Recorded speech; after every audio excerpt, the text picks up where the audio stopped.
The following program is a color feature presentation on the HSM Television Network.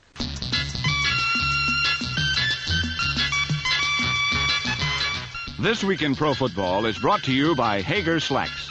They just fit better naturally. From the men who brought you basically a sports show, if your football fix wasn't met on Thursday night, it's time for an additional slice. This is basically a football show right now. Let's go! Good evening and welcome, everybody. I'm Kirk Herbstreit along with Brent Musburger. I got one thing to say. This is when the big dogs come out. You can't roll with the big dogs. Stay on the board. Hey, baby, we're going to be here all day, baby. I like this kind of party. His method is not Grand Prix, but Demolition Derby. Ladies and gentlemen, welcome in Season 2, Episode 9 of Basically a Football Show.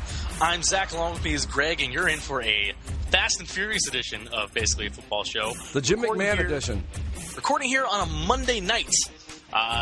Texans and Steelers currently playing in Pittsburgh. Texans are currently up 10-0 midway through, or just at the start of the second quarter. We can get to that later once more things develop, as they do during this game. But, Greg, it's the middle of the football season. A couple big games in college, a couple big games in the NFL, but there's also a few letdowns, and that's probably what we're going to talk more about this week. And it was the NFL. Interesting weekend in college football. There were a couple of results that I think were kind of unexpected.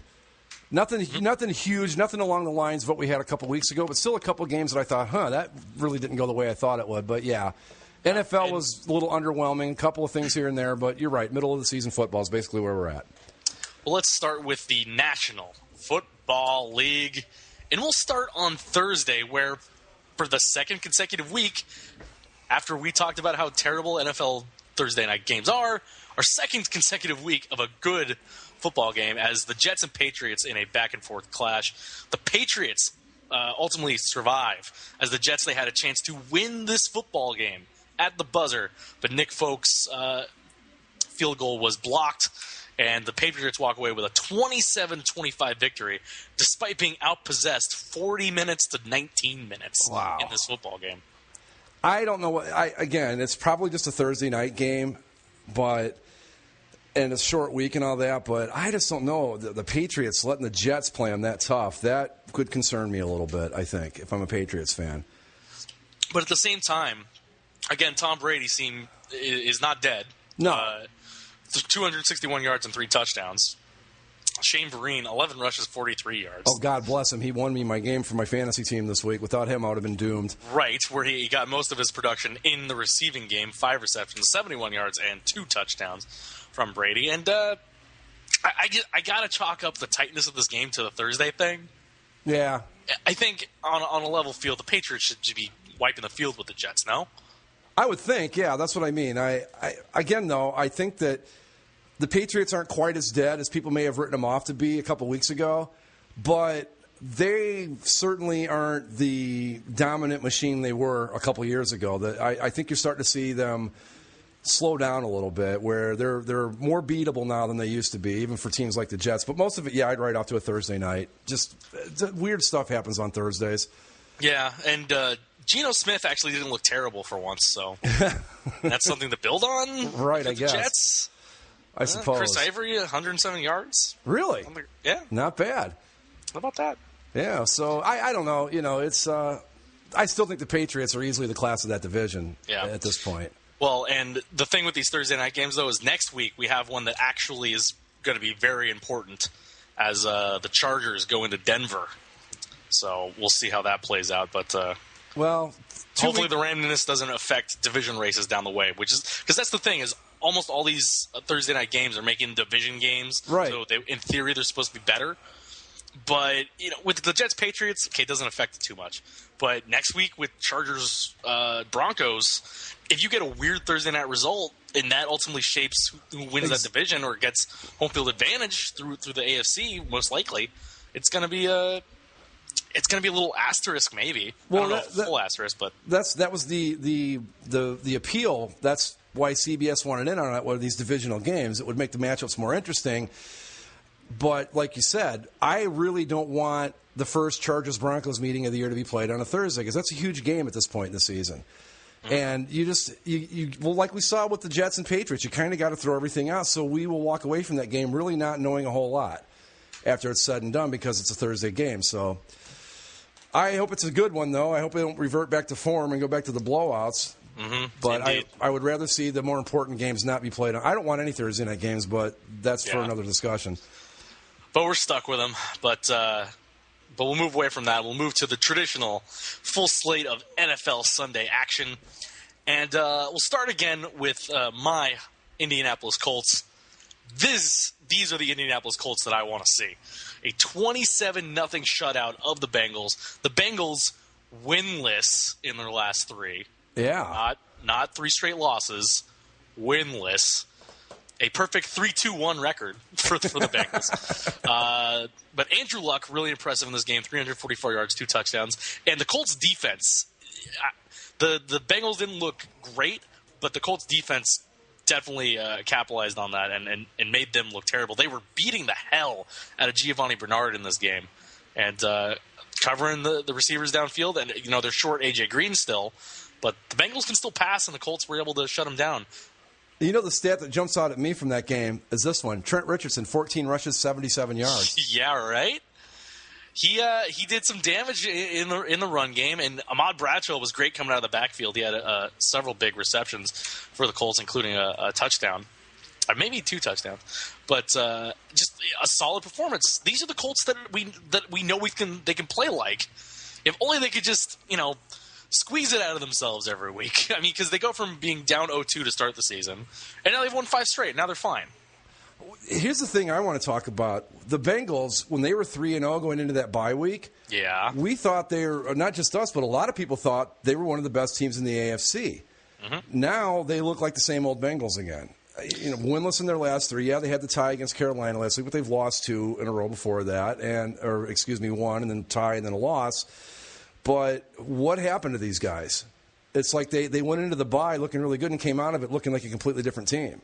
Yeah, they came out of it and they had to face the Patriots. And, the Patriots were coming off a big loss at Kansas City. Everyone was talking about the demise of Tom Brady. Yeah. It wasn't a very winnable situation for the Bengals as it was. And then you go into the next week and or did they lose to the Ravens in there somewhere? I don't remember exactly. Here, I'm pulling up their schedule again. They came out, lost to New England, and then last week the stupid tie with Carolina, and now this complete just domination by the Colts. And now next week they go home and they host Baltimore. And if we can move into the Baltimore game right out of this Bengals game. Baltimore with another impressive win, 29-7 over the Falcons. So they're 5-2 ahead in the NFC North, or the AFC Norris. And we talked down about Baltimore, but they have a plus 89 point differential at this point. Cincinnati -6. If you want to go deeper into the stats. So who's the more impressive team now through 6 games, 7 games for Baltimore? I think it's got to be Baltimore, but I think we talked about it in the preview. The Ravens have sort of become what the Steelers used to be, that they're always going to be competitive. And right now, they're 5-2. They're, what do they got? I don't know what it works out to as a lead over Cincinnati, but I know that the Steelers and Browns are both 3-3. I can't figure it out. Yeah, but anyway, they're in first place pretty safely, I think, at this point. But yeah, they're looking pretty good now. It's still not even halfway into the season yet, but at this point, I got to think the Ravens, and I think we've said this about every team except the Browns so far in this season, are probably the best team in that division now. Well, I think we said that about the Browns for a minute too. Yeah, well, we saw what that got us, but yeah, I don't know. I thought Baltimore would be a little bit closer to the rest of the pack there. Everyone kind of at 3-3 for the most part. Right. Cincinnati should be 3-3, or at least 2-3. They should be either have an extra win or an extra loss. They should either be 4-2 or I can't ties. Sorry, I'm used to it in hockey of the old days, but football it makes no sense. because in hockey you can count points. I can't count games behind with ties. Yeah, this isn't the CFL here. We don't know what to do with this. I don't know what to do about this. But yeah, I've been sadly very impressed with the way Joe Flacco's played as of late. Yeah, exactly. And really, if you look at this team, with all the stuff they've had happen to them early on in the year with the Ray Rice bit and all of that, you would think this is a team that could have easily just fallen apart and be terrible, but they seem to have risen above the turmoil, and they're getting the job done. They're 3-1 at home. They're 5-2 overall, and they now, granted, it's the Falcons on the road, and they're not going to be great, but still a pretty impressive win. I mean, even if the Falcons aren't going to win on the road, you still think they've got enough offensive firepower to put up more than 7 points, and especially when it's a late touchdown, 7 points. So yeah, the Falcons are not Falcons good. are garbage. Yeah, they are. They're really just flat out terrible. Like they're I'm still amazed that as bad as the Falcons are, how badly they beat Tampa Bay, and they're only a game ahead of Tampa. Right. In the standings. There's nothing to say more about the Falcons. One more thing. They're done. They're over with. Absolutely. But with the Ravens, I'm thoroughly impressed, and I'm actually very impressed with how much Steve Smith has had an impact on this team in the passing game. He gives them a short option, and Steve Smith can catch it and run with it. Yeah. It's not all just chucking it downfield to Torrey Smith, even though they still do that a lot.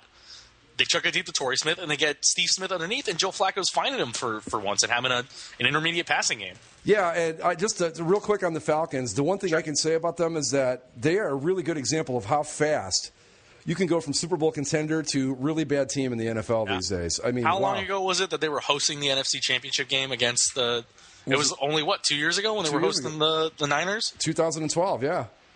And now they're 2-5. Right. And they were 4 on the road. What were they last year? They were like what? I think they only won maybe 3 games last year. 4-12, I think. Yeah, so they're just a good example of how fast it can get away from you in the NFL. And man, it got away from them, and they're a long, long way from finding it. They are lost in the woods right now.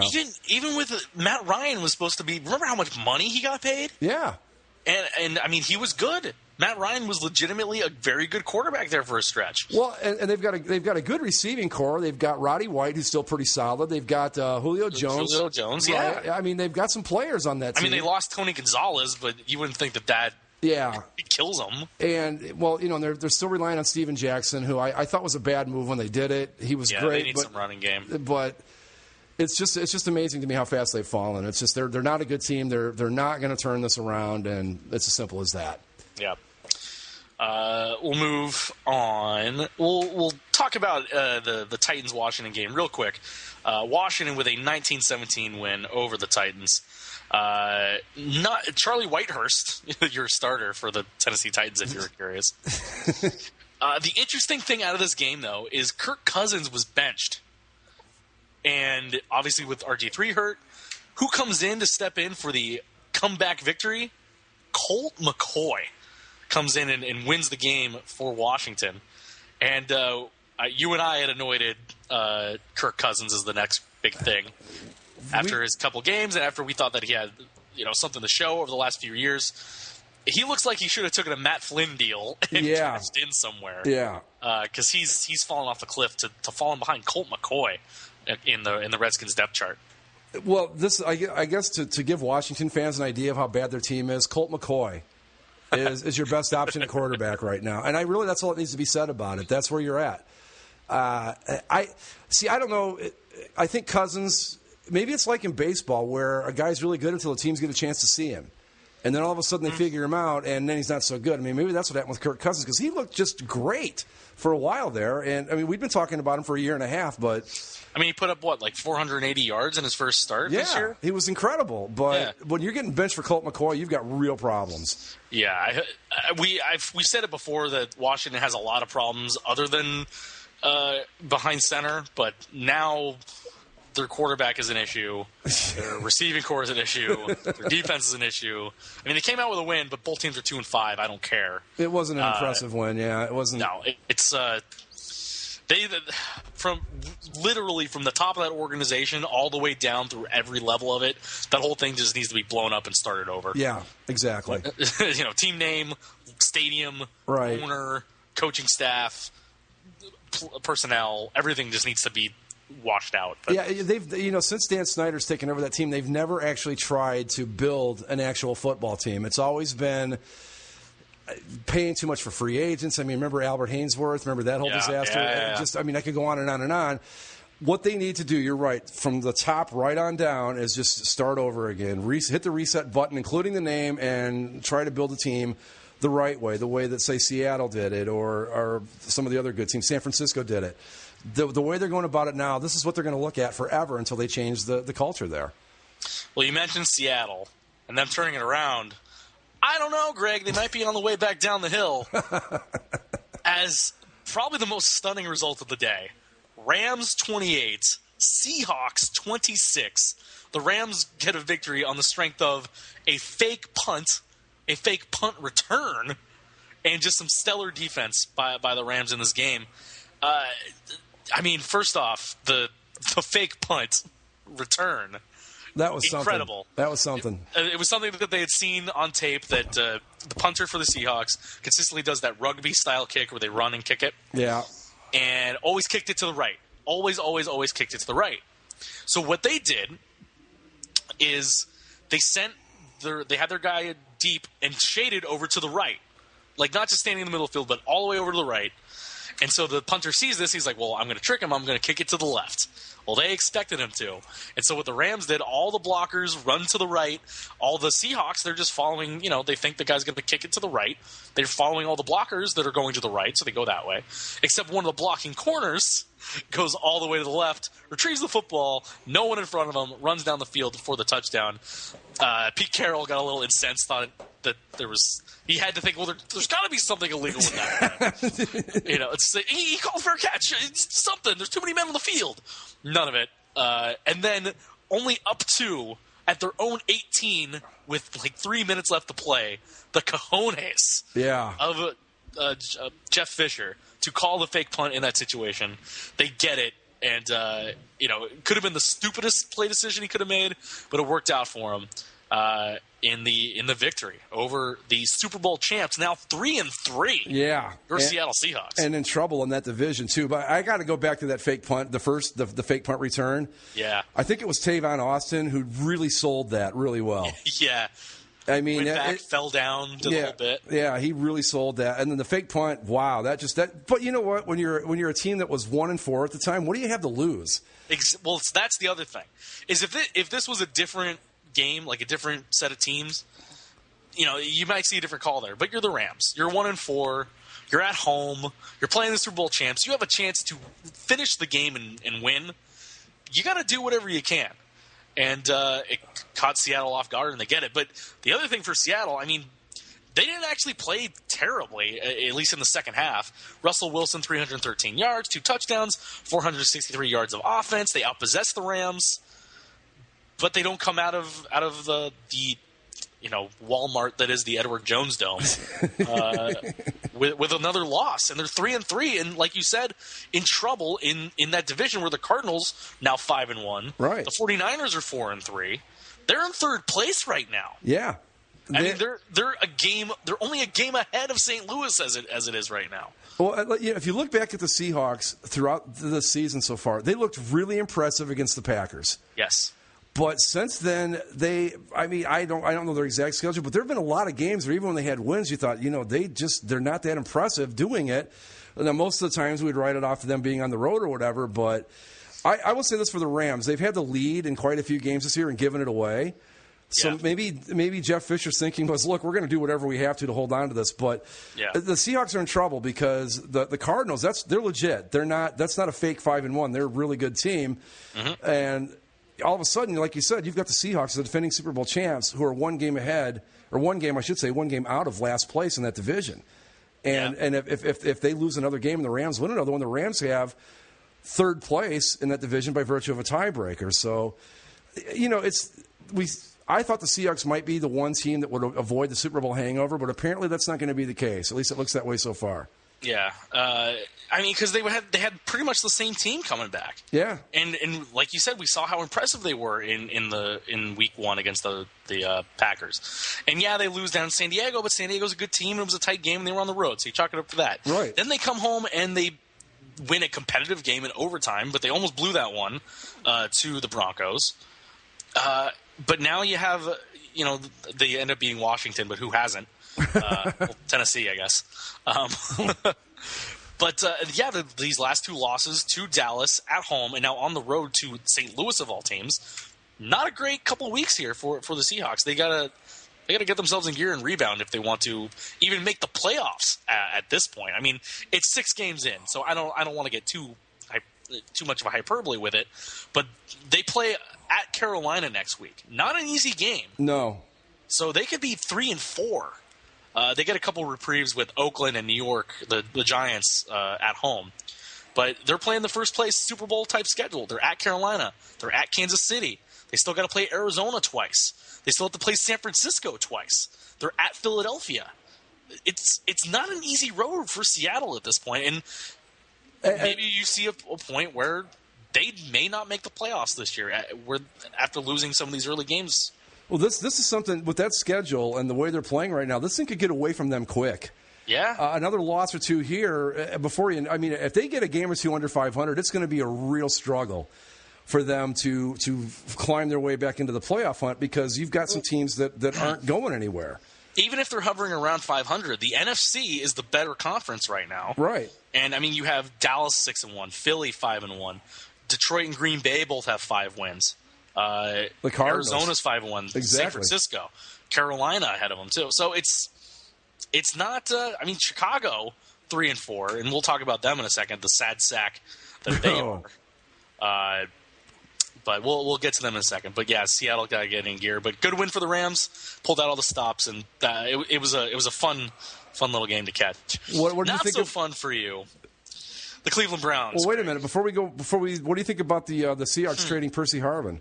Oh yeah, we forgot to touch on that. I like the move for the Seahawks because they didn't know what to do with the guy. They weren't utilizing him in the way I thought was best, and that's what his issue was too. Apparently, right. Apparently, he was having some personal issues with the way he was being used and not getting the playing time. And there was a couple times. This is rumor that he was asked to go in a few times, and he just flat out said no.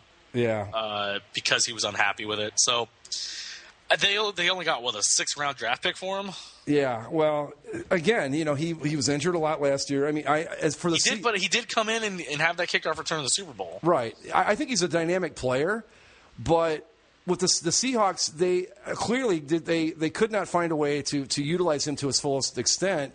He was unhappy about it. You don't want an unhappy guy in your locker room, especially when you're having problems on the field as well. So I like the move for the Seahawks. I don't know what the Jets are thinking, but for a 6th-round draft pick, yeah, I'd roll the dice on Percy Harvin. Why not? Well, yeah, I mean, they had nothing else to lose. But also the interesting little note that it happened after the Jets game and before the Seahawks game. So they were kind of in between games there on Friday when this trade went down. But yeah, interesting, I think. I don't know.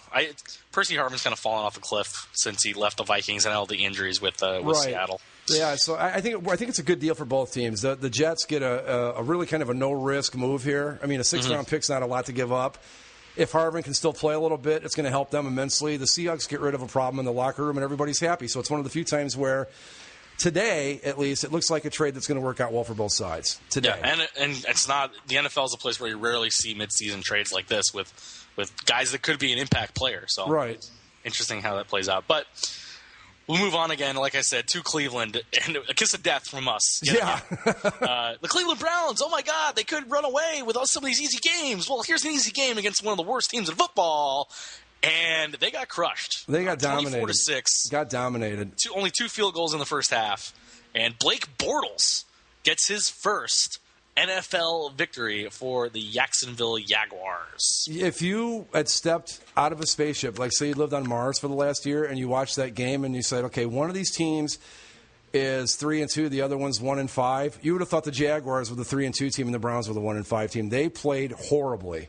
They were just god-awful. I don't know what the problem was, but it was just one of the most abysmal performances I've seen from them. And when you're a Cleveland Browns fan and you follow them like I do, that's really saying something.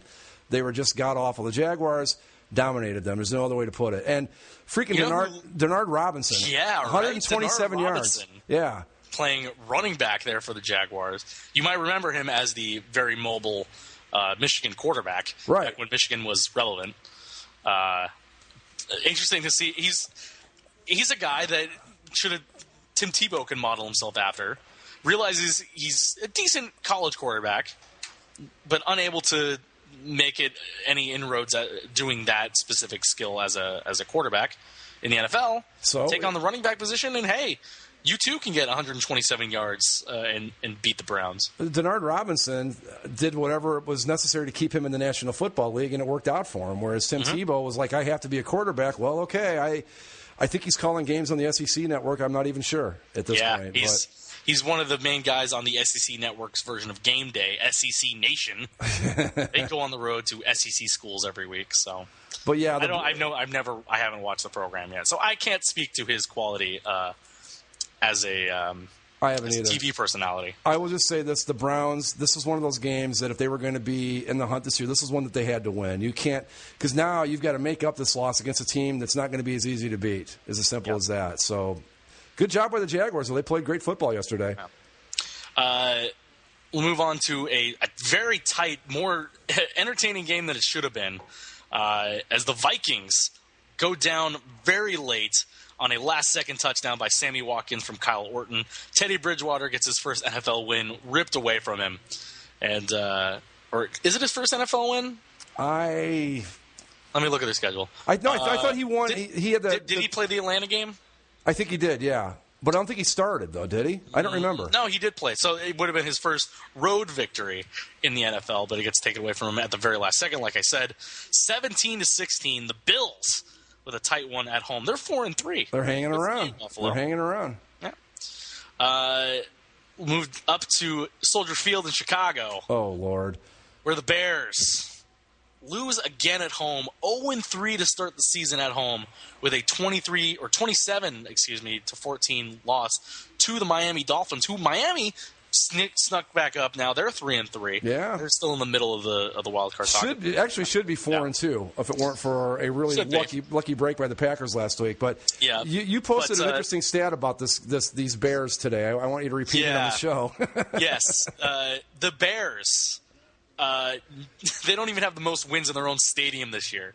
The Chicago Blackhawks have more wins in Soldier Field this year than the Chicago Bears do. And if for those that are uninitiated, Chicago Blackhawks are a hockey team, and the Chicago Bears are a football team. Right. There's no universe in which the Blackhawks should have more wins at Soldier Field than the Bears do. But yeah, I mean, that shouldn't last the whole season. But apparently it was an ugly scene in the Bears locker room afterwards. So I heard, yeah. Players yelling and being pulled out of the locker room. Brandon Marshall yelling, Kyle Long ripping the fans. Oh man, it's a lot of things going badly up in the Windy City with their Bears. You know, I really think still that this team, if they can play well, it's still good enough. It's not too late for them. They still have all the talent, right? All the talent in the world on offense. They're only 3-4, so they're not dead yet. They've still got a shot if they can get it together to still maybe sneak into a wild card spot. But if they keep playing like this, they're all of a sudden they're in Washington and Tennessee territory. I mean, I don't know what their deal is, what the problem is, but they're just not. They're not playing good football right now at any level. No, not at all. And but a good bounce back there for the Dolphins. Ryan Tannehill, 277, 2 touchdowns. So, like I said, 3-3. They're third place in the AFC East, but they're a half game behind Buffalo, so they're right in the mix of it. We'll scooch on down to another tight game as the Lions come out with a 24-23 home win over the Saints. Saints 0-4 on the road, 2-0 at home, as you know that's just what the Saints do. But this one was tight late, but Matt Stafford leading the charge for the Lions, they're 5-2. They're still tied on top of the NFC Norris with your Packers. The Lions quietly 5-2. You kind of forget about them, but they're 5-2. Did they beat the Packers already once this year? Yes. Yeah. So I mean, right now they've got the tiebreaker in that division, but it's week 7. They were pretty much in this exact spot last year, so I'm not ready to say anything about them yet. But I think to compare the 2 years, I think there's something to be said about quietly 5-2. Right. They're just chugging along. They're playing well. Jim Caldwell has them kind of level-headed, I think, and they're playing well. And I can't see them having the same sort of collapse 2 years in a row. Probably not. Especially with a different coaching staff in place. Yeah, I think Jim Schwartz is just one of those guys that his act just got tired and he lost his team and 2 losses in a row, and those guys cashed it in because if the coach loses a team, I don't care what any sport it is, all of a sudden you're just doing, okay, fine, whatever. This guy's an idiot. We'll do what he says. We're not going to put any effort into it. I think that's what happened a lot with the Lions last year. I don't think we'll see that again this year. So they're in first. They're playing good football, and they've got the tiebreaker over my Packers right now. So way to go, Lions. Now keep it together. Speaking of your Packers, they came out hard, fast, and furious against the Panthers. Oh, wow. 21 points in that first quarter for a 38-17 win. The offense was clicking right from the start. That game was surprising to me. I think the Panthers are a better team than that, but the Packers meant business, and they were just firing on all cylinders in that first quarter and just got the job done. And they're, after a rough start to the season, they're 5-2, and I think they haven't lost in 4 games or something like that. I don't remember, but. Yeah. But, it's going to get interesting. But that's the thing. The Bears need to wake up because the Lions and the Packers are starting to run away from them. And if they want to have a shot at all, they've got to get their act together. But the Packers looked great yesterday. No complaints. Mm-hmm. We'll move over to the West Coast for some of the later games. As the Chiefs and the Chargers hooked up in what was a really tight, well-played football game. And then we get down late into the game. And so the Chiefs lining up for a potential game-winning field goal in San Diego. Now, if that seems familiar, it happened the same way last year as the Chiefs went into San Diego, the Chargers needing to win, and they looked like they were trying every way they could to not make the playoffs. And the Chiefs missed the field goal at the end, the Chargers were able to win in overtime. And when this kick goes up on the TV screen, the football starts from outside of the uprights. And I'm thinking, oh no, it's the same thing. But it just curls inside the right upright, and the Chiefs walk away with a 23-20 win over the Chargers, breaking the Chargers' winning streak and putting them back down to 5-2. It was, I'd say this Chiefs team is interesting.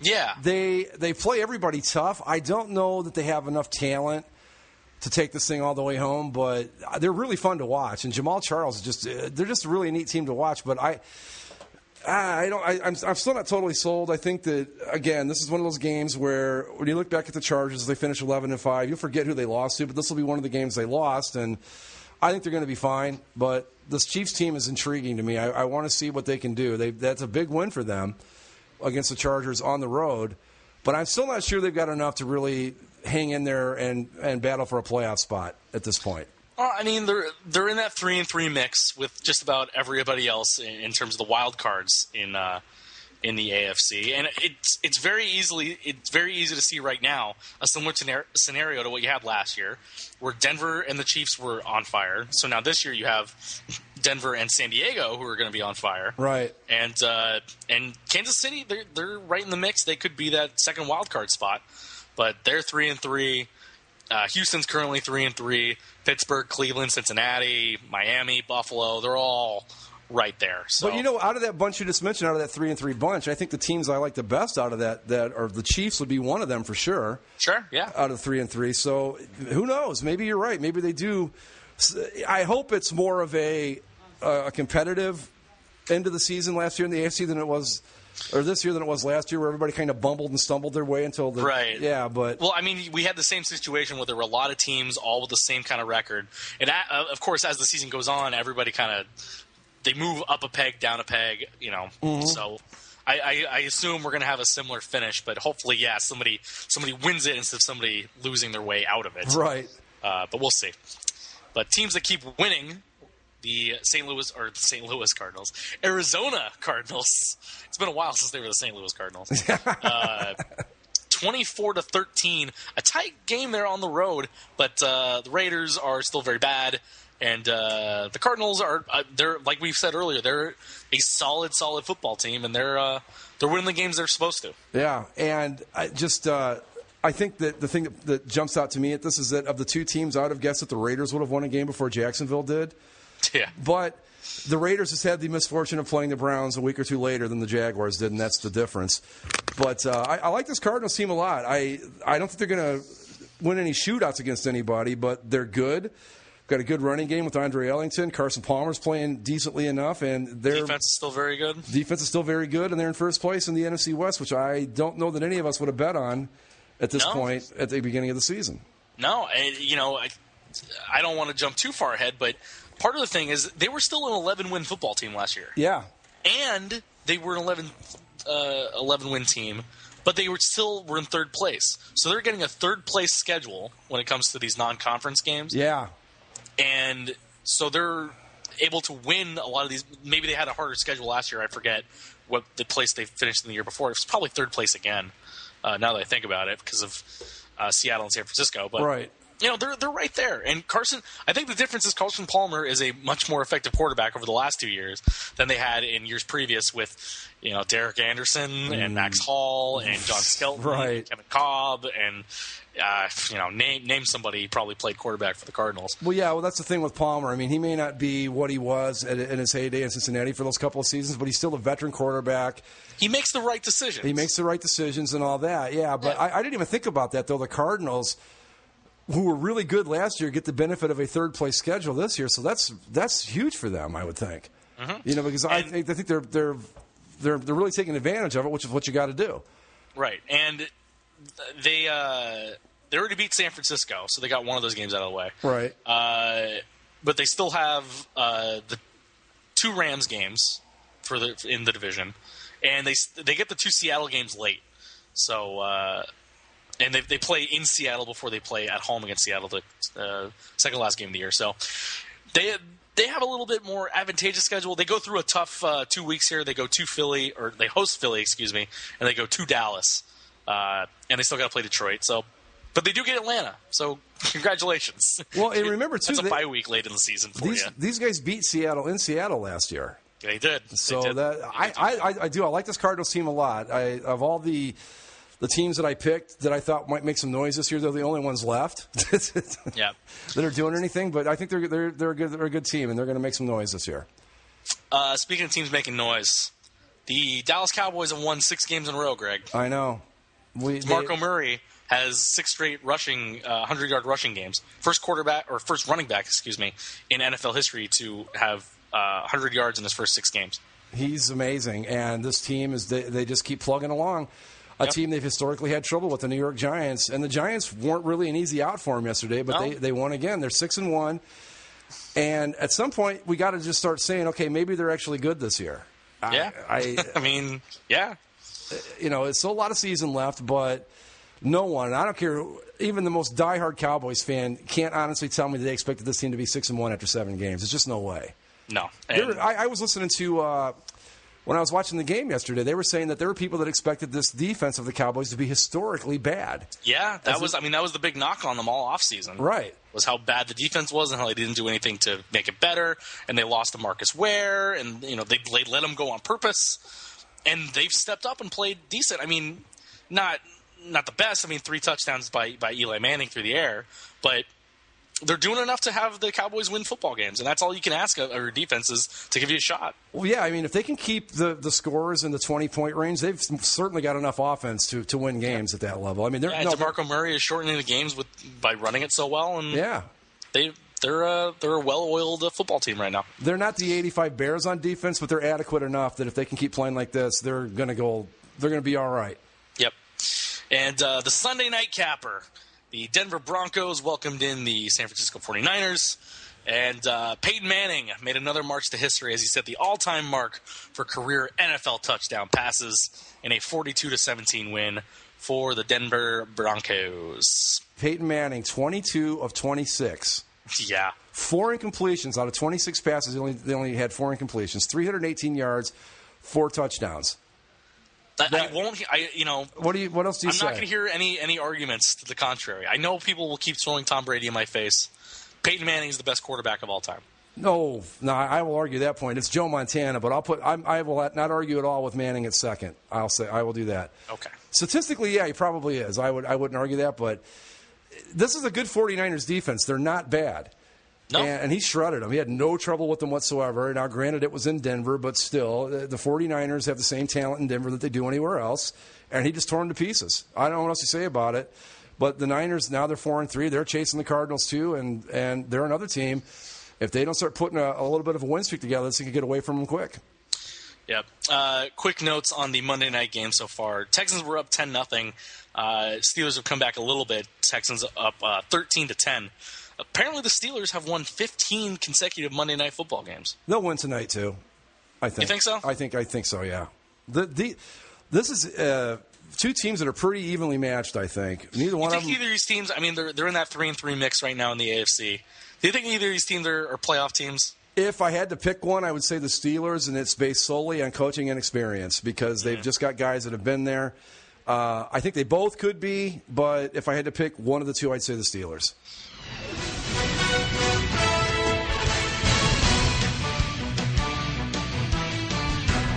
We'll move over to the college ranks.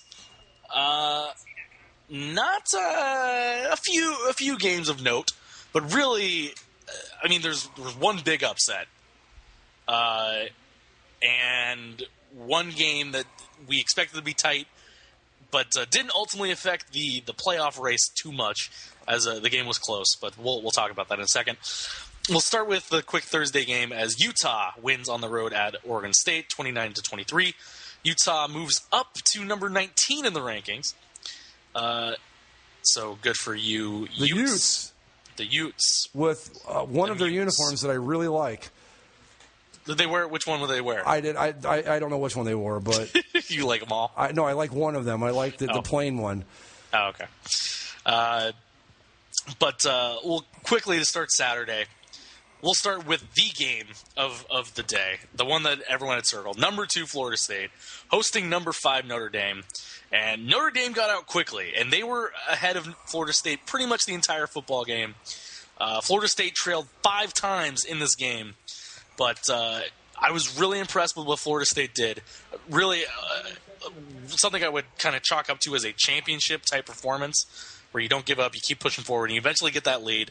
Florida State was leading 31-27. Notre Dame got the football with mere seconds left on the clock. They were able to march down inside the Florida State 5-yard line. They converted a 4th and 18 twice. Yeah.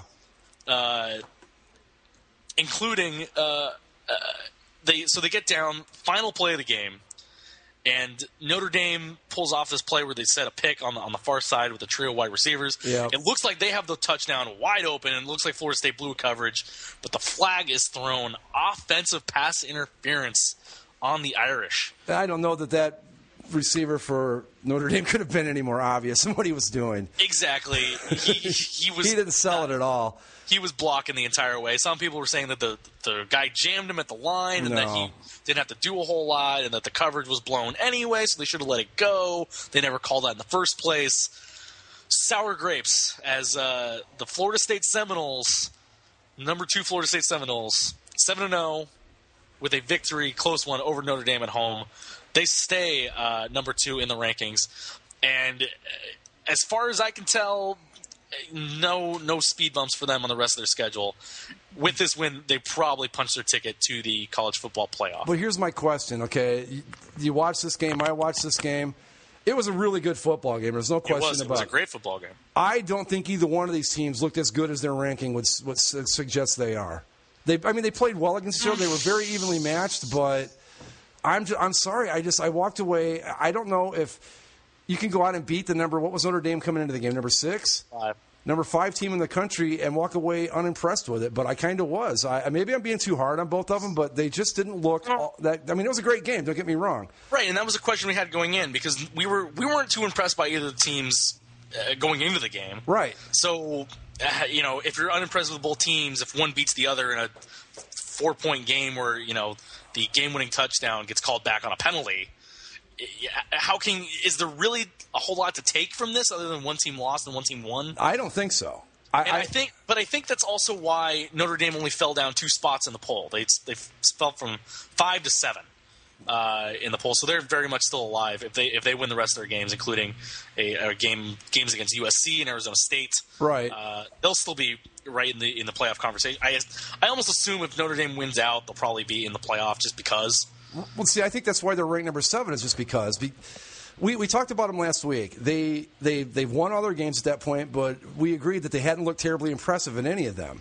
No. And then they go into Tallahassee, and they really give Florida State everything they can handle, which makes me think the Seminoles might be a little overrated. But, like you said, Florida State, they're going to be on cruise control the rest of the way. I don't know. Maybe maybe my expectations are way too high. Maybe I'm a little too SEC biased, but neither one of these teams, I didn't walk away from this game going, wow, these teams really deserve to be where they are in the top 10. I just don't feel that way. Yeah. But, credit to Notre Dame for going in there and giving them all they got. And for once, Everett Golson was careful with the football. Yeah, he still gave it away or tried to a couple of times. But yeah. Tried to, but a little bit more safe with the football. But maybe that's it, too. They were playing kind of safe. They weren't really trying to try anything, either team. I don't know. It was a fantastic game. I mean, it was really fun to watch. But I don't know. I look at these teams and I go, and we'll get to them in a minute, but I mean, talk about the kiss of death. It had the reverse effect on the Alabama Crimson Tide. Mm-hmm. We talked about them like, maybe it's over for them. Yeah, probably not so much. Maybe not so much. Yeah. But Florida State, they stay at 2. Notre Dame falls down to 7. Ole Miss with a 34-3 win over Tennessee. Ole Miss stays undefeated, stays at number 3 in the AP Top 25. But there's a little shakeup of the top 5 as the offensive darlings of college football, the Baylor Bears, not nearly as explosive, and they lose on the road to West Virginia, 41-27. That paired with Oklahoma's loss that we'll talk about in a little bit, the Big 12 out of the playoff picture, right? Well, if I had to say one team that has a shot at hanging in there and getting the playoff would be TCU, I think. TCU's at 10, Kansas State's at 11, Baylor's at 12, all with one loss. TCU has racked up some pretty impressive wins, but a lot of things that have to shake up at the top. But that, I think, is their ticket in the Big 12, is if TCU can somehow manage to hang on while we get some of the teams in front of them to kind of beat up on each other, then maybe, but it's hardly a guarantee. But they're quietly, kind of like the Detroit Lions, all of a sudden they're ranked number 10, but they're the only shot I think that the Big 12 has. And a lot of things have to happen for that to come to fruition.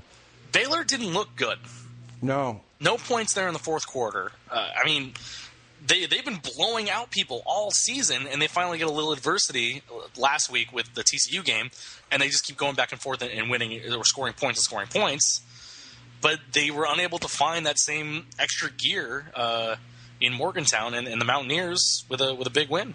Yeah, well, Mountaineers are 5-2, and right, they're not bad. Yeah, I don't, but I didn't think they were. I didn't put them up in the same echelons as TCU, Kansas State. No, not at all. I mean, Oklahoma. I'm more surprised that West Virginia is 5-2 than anything. Right. I mean, they've always been a pretty decent program, but that was a big win for them. And the thing about it, I think that surprises me the most, is the fact that they were able to hold down Baylor the way they did.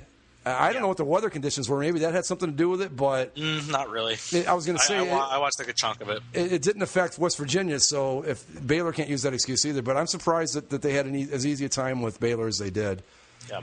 So, like I mentioned, Baylor falls all the way down to number 12 in the rankings, and Greg mentioned it. Alabama. Oh, jeez. 59-0 over the 21st ranked Texas A&M Aggies. I think part of this probably had to do with the last time Texas A&M came into Tuscaloosa. Right. Johnny Manziel, they knocked them off. I'm sure Nick Saban said something about it, and it obviously took it to heart with a 59-0 beatdown. Alabama not dead yet. They move up from number 7 all the way up to number 4 in the rankings with this just really, really impressive win at home over the Texas A&M. You had the Johnny Manziel game from a couple years ago. Yep. You had people like us saying, maybe Alabama is just getting ranked on their reputation. Maybe they're not as good. You got A.J. McCarron calling out Nick Saban. All of this stuff comes together, and I don't know if all this just woke a sleeping giant or what, but Alabama wasn't kidding around when they played A&M on Saturday. That's all I can say. That was really because A&M's not a bad team. No. And 35 points in the second quarter. Yeah, they were just like out to prove a point, and I think they made I think the message has been received loud and clear. And I mean, we talked so much about the two Mississippi schools because they're the ones that are undefeated still. Alabama still right there. Auburn still right there. Yep. This SEC race, this SEC West race for the college football playoff, not done yet. I mean, hell, do you want to just have a 4-way playoff, like I mentioned last week, between the two Mississippis and the two Alabama schools? Can we just do that and just get this whole thing over with and crown a national champion? Well, we're gonna get that as the season progresses. But I want a full-fledged, just 14 playoff with those four. Well, I don't know that I would argue the fact that they're the 4 best teams in the country because they probably are, but this is gonna be great as we keep heading in. The Iron Bowl is gonna knock one of them out. Yep. The Egg Bowl is going to hurt somebody, provided they both show up undefeated. And but I think Ole Miss plays Auburn, and Mississippi State still plays – no, the other way around. Ole Miss has to still play Alabama, right? Yeah, I don't know. I don't have the schedules, but Ole Miss has to play Auburn, and Mississippi State has to play Alabama. Okay. Yeah. That's how that goes. And then, of course, they play each other at the end of the year, too, like you mentioned. But, yeah, it's going to – I really do think that barring something really unforeseen – we're probably going to have to put up with people complaining because there's going to be 2 SEC teams in the playoffs. But no doubt. But how can you argue against it? I mean, I don't like it any more than anybody else. It will more than likely knock my team out of it if it happens. But I can't sit here and honestly say that Ohio State's better than any of those 4 teams. No, I just can't do it. Watching every game, or trying to watch as many games as I can every weekend, it's just undeniable the skill level between those 4 SEC West schools, like I mentioned, and the rest of the country. Even Florida State, who's number 2, they're number 2 because they're the reigning national champs and undefeated. Right. Other than that, you have 4 teams from the same division in the top 5. Yeah. 4 teams from the same division of the same conference. That's unreal. Right. Unreal. And this isn't like some nonsense homer ranking stuff. They're just that good. It's just, There's just no way around it. And I was going to ask, I forgot to ask this last week or when it happened 2 weeks ago. When was the last time that an undefeated defending national champion got voted out of the number 1 spot without losing? I mean, I don't even, has it ever happened? I think it happened to SC once. Okay, yeah, it did. You're right. I remember it happening. You're right. Yeah. But it's few and far between. It's a very uncommon occurrence, but that's how freaking good the SEC is. That they got a team voted in ahead of a defending national champion who was undefeated at the time and still is. That's just like it or not, folks. The SEC is every bit as good as they think they are, and every bit as good as people say they are. It's as simple as that. At least the West is, anyway. Unreal. With the rest of the games, everything kind of went according to schedule, except for one other place that we'll get to real quick. Michigan State with a big win over Indiana. Oregon with a big win over Washington. Washington's 5-2, but 2 losses to I think it's Stanford and Oregon. So Chris Peterson doing okay in his first year there, but Oregon, they're sneaking back up. They're number 6 in the top 25 right now. Did you see the uniforms they wore on Saturday? Which ones were they this time? The throwbacks. Good. Now normally I don't like their throwbacks, but this set for some reason looked really good. But I won't get stuck on that. But Oregon, they're number 6 now, and if they run the table there and win the Pac-12, they got to be in the playoff too, right? Well, we'll see. I mean, it's just I think we're kind of set on they're giving 2 SEC teams a shot, unless something drastic happens where somebody falls off between those 4. I think they would have to limit it for their own sanity. Just limit it to. We may end up with just the SEC champion because, okay, you've got Mississippi State still got. Who did we just say they had? Okay, Mississippi State plays Alabama, and Ole Miss plays Auburn. Right, so they could both. They both play each other. They could both lose that game and then lose. One of them's going to lose to the other, and that's going to knock them out of it. Alabama, it's just going to get really interesting as we get further into it because really, let's say that Mississippi State runs the table, gets to the SEC championship, and wins. Okay, they win the SEC. Let's say that I don't know, Auburn, I guess. Well, I don't know how it would work, but anyway, it's very conceivable that an undefeated SEC team and a one-loss SEC team are both going to make the playoff. That's really not at all out of the realm of possibility. Right. I think that's kind of where it has to be. Is there? Because I guess we could boil it down to the winner of the Iron Bowl and the winner of the Egg Bowl. Because unless. Because I think whoever wins the Iron Bowl would have one loss, and whoever wins the Egg Bowl would both have the one loss. Yeah, you're right, yeah. So, yeah.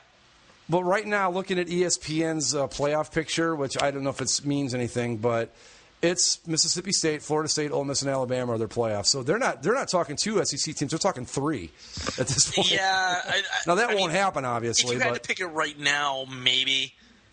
But obviously, it's gonna shake out, and supposedly next week, the 28th is when they have their first.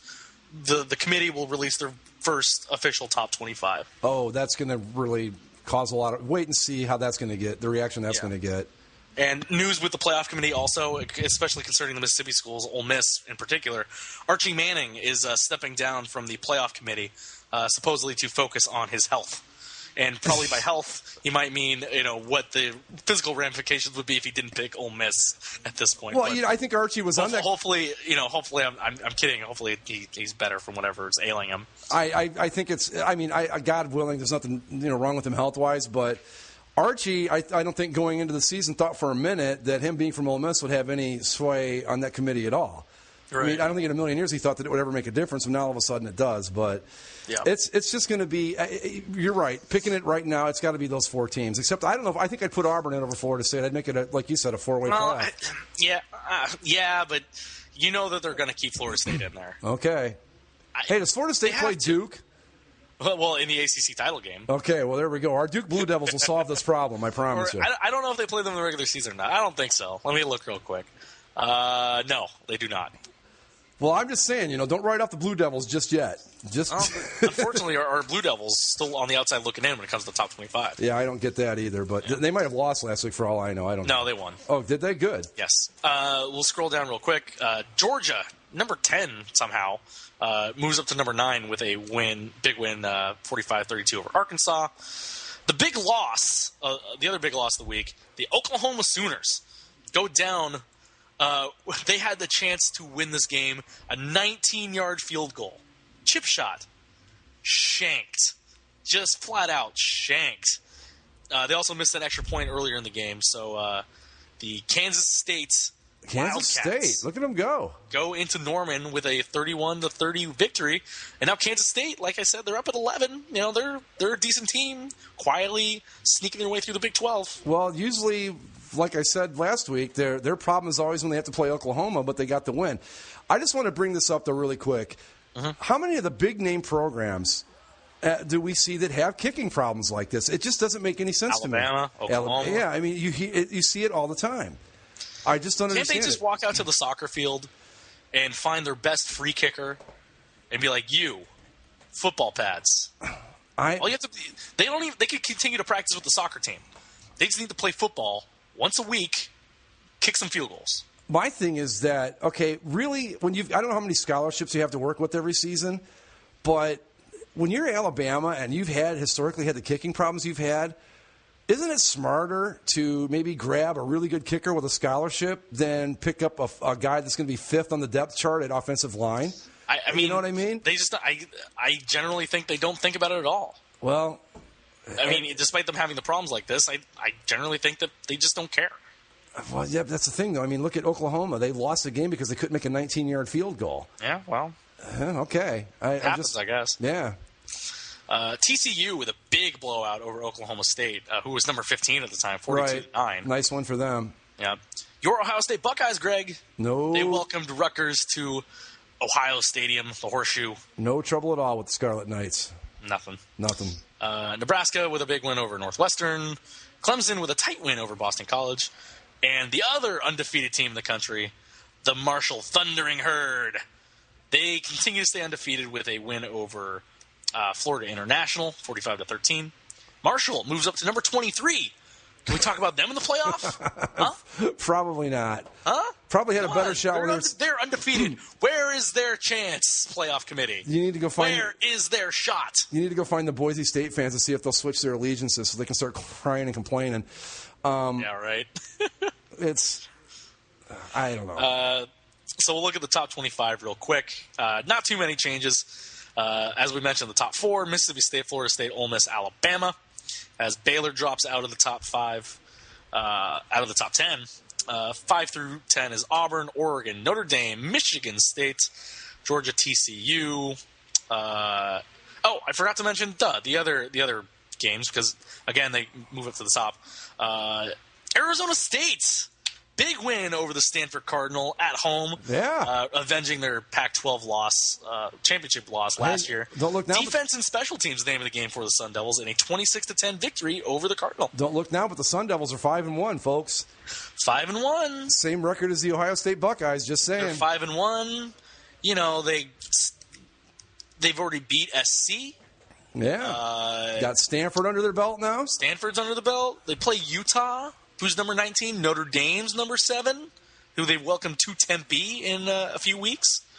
Then they finish the season at what will probably be a ranked Arizona team. Who knows? And then they go to the Pac-12 title game. Yeah. Maybe they knock off Oregon. Maybe you throw them in the playoff. I got to start lobbying if the Sun Devils are going to start rolling off some victories here. I've got a real uphill battle here. I've got to try to pimp Ohio State into this thing. Hey, we beat Rutgers by 30. Well, with their reputation and everything else, that I get that Ohio State has a bit of a stigma attached to them, but come on. They can't seem to get past number 13. I mean, I understand that you don't want to rank them number 3 or anything, but give me a break. They're not this bad. Yeah. When we kick Michigan State's ass, then things will get serious. The other game that I skipped, USC with a 56-28 win over Colorado. Cody Kessler with a SC record 7 touchdown passes. Wow. For the Trojans. Not bad. Yeah. The other thing to note from this game, apparently Lendale White got escorted off the field. He was staying on the sidelines, and you remember Lendale White? Oh, yeah, of course. Yeah, Titans. With the Titans. The championship teams. He was the Thunder to Reggie Bush's Lightning. Right. And apparently he had some words against Pat Hayden on the Twitters after the game. Really? Yeah, apparently also when he was being escorted out, he was saying something like, I had a 42-5 record while I played here. That doesn't mean anything anymore? Guess not. Guess not. I don't know what the actual number is, but it was pretty impressive. But he got escorted off the field, so I don't know. But yeah, Arizona State, they've fallen right behind your Ohio State Buckeyes at number 14. Just ahead of the Arizona Wildcats at number 15. SC's at 20. East Carolina's 18. Oklahoma falls down to 17. Marshall, they move up to number 23. West Virginia into the rankings at number 22. UCLA, tenuous at number 25. Only 10 voting points ahead of our Duke Blue Devils, Greg. The Blue Devils need to be there over UCLA. I'm sorry, but this is just this is a travesty of justice. This is nonsense. It's a Travis mockery. Exactly. That'll do it for us on this episode 9 of season 2 of Basically a Football Show. Go Colts, go Sun Devils, keep doing what you're doing. Go Packers. Go Packers. Don't overlook the Saints. Go Bucks. Screw you, Browns. For Greg, I'm Zach. This has been Basically a Football Show. Follow us on all of our platforms. Follow our other podcasts in the Basically a Network. And we'll talk to you next week with more football.